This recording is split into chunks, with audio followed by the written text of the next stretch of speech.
That's the new eBay headlight.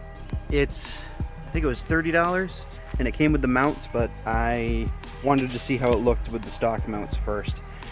It really doesn't look too bad, and it doesn't look bad with the dual gauges. We'll have to see with my single gauge idea where it's going to mount. I think it would mount probably down here somewhere, so this whole light would come down maybe 2 inches, inch and a half, and then that would go away, and I would use the standard mounts. These are just sleeves that slide over the fork tube, so this whole unit comes off as one piece, and then the fork tube is like this under here.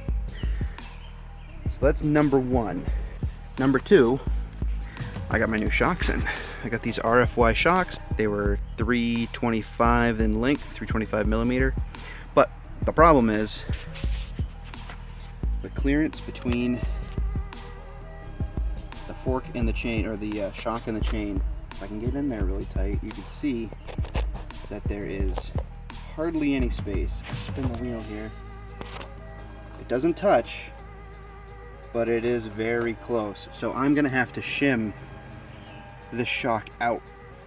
It's easy enough on the top. All you have to do is put a couple washers on the back side of that stud in there, and that shims it right out. And there's still plenty of thread on the end here. But this one, I think we're gonna have to cut this bottom mount off, shim it to where we want it, and then put a spacer in and weld this back on, it seems fairly simple to do. There's a nice straight edge in there on the inside that we can cut, put a piece of stock in, and re-weld it. So as you can see, it looked like this before. I simply chopped it down the side very close to this width here, so I did have a little bit of meat there to hold on to. And then I cut a small piece, probably about 1/8 of an inch to 1/4 of an inch. I think it was more or less 1/4 of an inch, judging by those washers. Come on. So what I did was I mounted the old shock in with the washers spaced back, and then I welded in that little 1/8 inch extension. So now, when the shock mounts, when I shim it, it should be a lot further away from the chain, at least 1/4 of an inch, which is all anyone could ask for. I could go crazy with it, but I think that's a good starting point. Everywhere there's tape on this is something that's getting hacked off. So up front we've got the little reflector covers, all the battery box holders, the side cover holders, the air box holders, the center stand holders, and the rear of the frame. This mounts the spring perch here and the brake, and I'm worried that there's not going to be enough structural integrity if I cut most of this off, and I'll also have to reposition that spring perch mount. So I think what I'm going to do for now is just leave it, probably cut this mount off the end just so it's not completely hideous. The high pipe may not work out the way I want it to anyway, so if I have to, I'm going to do a single 2-into-1 and have it mount to this side. So potentially this could be used if my 2-into-1 exhaust plan doesn't work out the way I want it to. Other than that, if I end up getting the 2-into-1 exhaust where the muffler is going to be up here to work, then I might hack this out, take a piece of solid rod and bend it so it'll be like a U shape in here, and this pipe will go away and it'll just be a nice U bend, so I'll still have my perch out here and still have enough integrity in the frame to, you know, not worry about bending or stressing the frame where the brake mounts. So that's it. So we got a lot of work ahead of us. Let's take it to the shop. Oh, did I tell you about this? Yeah, I think I showed you this. This fender basically fits in there perfectly. So I'm just gonna drill 2 holes in it and rubber mount it with the stock rubber mounts. These 2 holes, they're just gonna be there. No big deal. Maybe I could try to find a grommet or something to plug them with. But that kind of fits in there perfectly. And I'm very happy with that. So that's the plan. Off to the shop. Got my little workstation set up. Just made my first cut. I just have to get that plug weld out of there, and then I can start taking all these off one by one.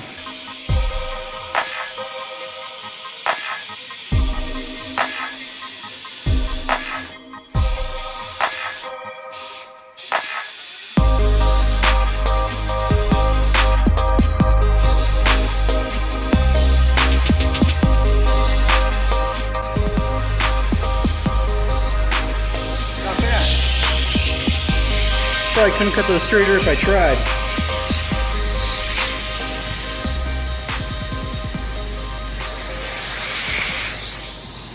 Focus. There you go. Oh, not bad. That's really freaking close.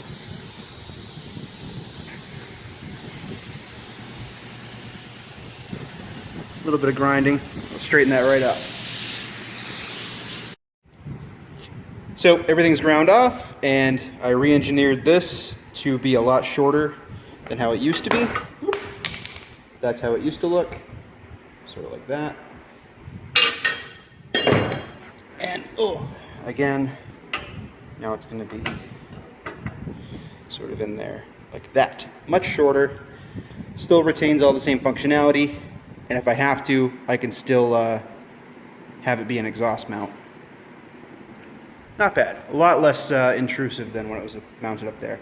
So now I have a ton of grinding to do. Ton of grinding. I think what I'm going to do first is weld this piece in so it's all set and ready to go. And then just start on grinding. It's going to be a lot of grinding. All set. Came out pretty good. We'll have to clean it up, of course. And now I found this piece of 1-inch stock that was turned off the lathe, just kind of chilling over there. But it's the perfect size to make a plug for the back of this.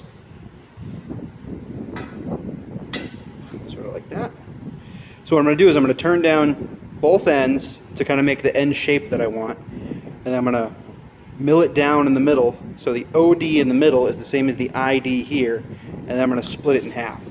And when I split it in half, I'll have two pieces that'll be two plugs for this that I can weld in. And I'll have to see if I can search around to see if there's another piece somewhere around to do this and plug that. So I did end up finding a piece of stock to fit the lower end. And let's fire this up. And we're going to face it off.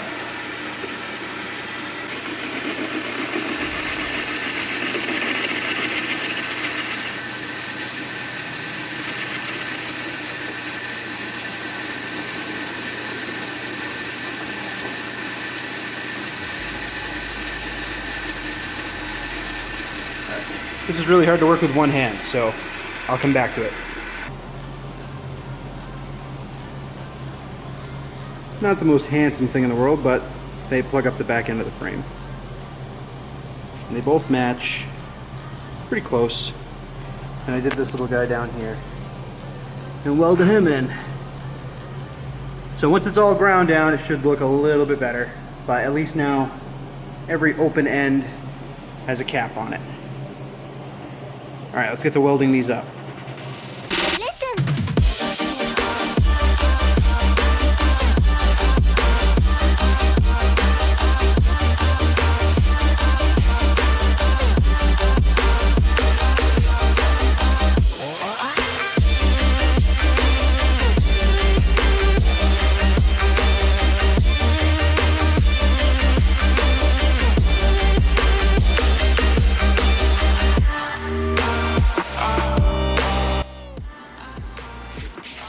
Alright, so all the welding and grinding on the frame is done. And I was able to fit it in the sandblast cabinet, so I did sandblast it as best I could. I didn't want to go crazy up here because there's still grease in the bearings, and I didn't want to take out all the sticker on the front or anything like that. That's what I was looking for, to get that nice V all opened up.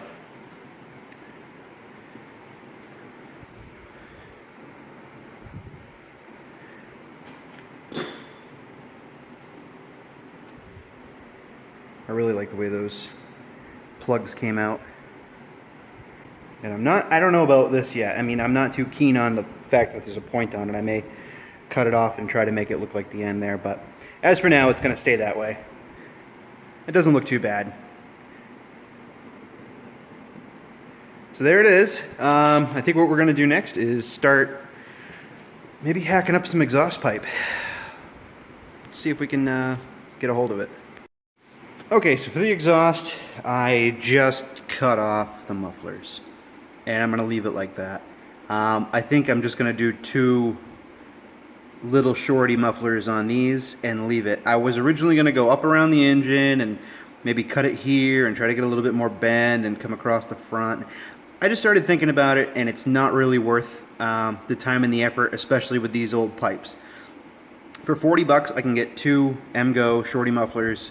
I'll throw those on, we'll see how it works, and I can always come back to it later. I still have a complete set, but I am going to sandblast these and paint them with high heat black, and then heat wrap them. So these will look like brand new because you won't see them. Yeah. So the next thing I'm working on is the battery box. And I have this old 50 cal ammo box. And you can find these pretty much in any Army surplus store. I picked this one up for about 12 bucks at Kittery Trading Post, which is up in Maine in Kittery. And they had a whole pallet of them there that have been there for like 20 years. So I picked one of these up, and I measured out, or I made a template for the hole where it's going to go. And then this is the battery that I'm going to use. So I actually measured the height of the battery and marked all the way around where the battery's going to go. The plan is to cut the top off this box and fit it. It's a little bit narrower than the template. It's narrower than the frame. It's about 1 inch narrower, which is good. But that's kind of the look I'm going for. I think what I have to do now is just start hacking this apart. I am going to have to put I think I'm going to put a 1 inch piece of steel back here and a small 1 inch piece of steel right here. So I'll have 1 hole here and 2 holes back here. So those will be my mounting points so I can remove the battery box. After some cutting and some bending, I've got a box and it fits the frame and it looks pretty good. So I'll show you what I did here. Come on.